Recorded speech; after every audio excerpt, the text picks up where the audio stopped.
We start with a 230 volts AC from mains. First step is creating 335 DC from AC. This is done with a full bridge rectifier and a capacitor. Second step is switching this DC with a transistor, creating a PWM signal. The duty cycle is controlled by a chip on the primary side, CM6802. From now on, we'll call it the controller.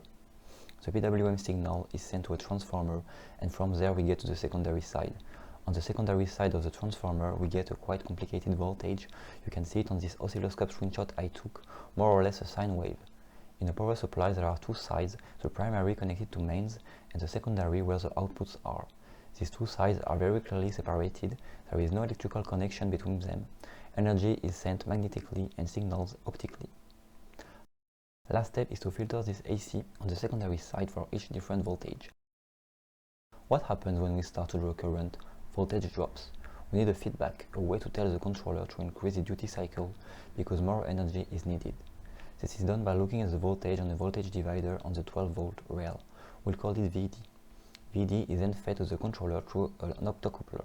When voltage begins to drop, the controller increases the duty cycle so that the 12-volt rail remains stable.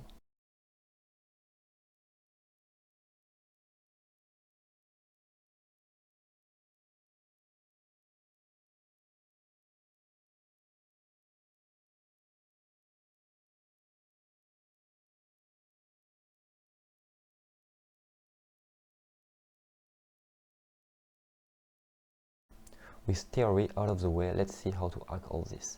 The idea is quite simple, it's just about lying to the controller. By lowering the value of one of the resistors on the voltage divider, VD will drop and the controller will believe a higher duty cycle is needed. This will increase the voltage on the 12-volt rail.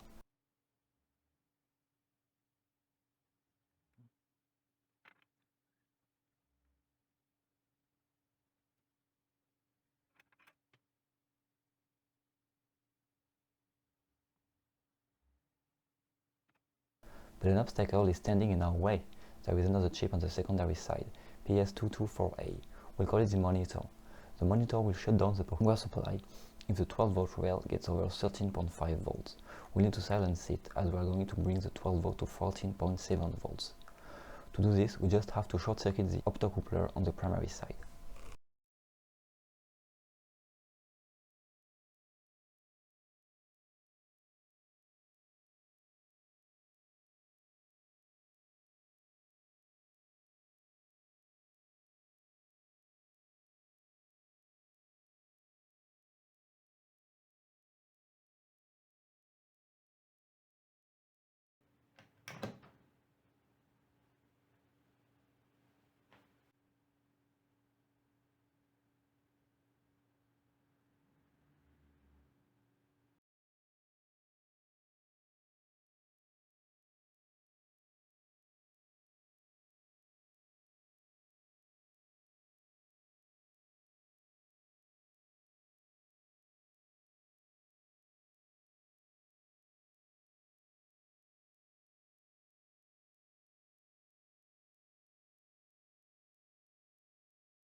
3 days later.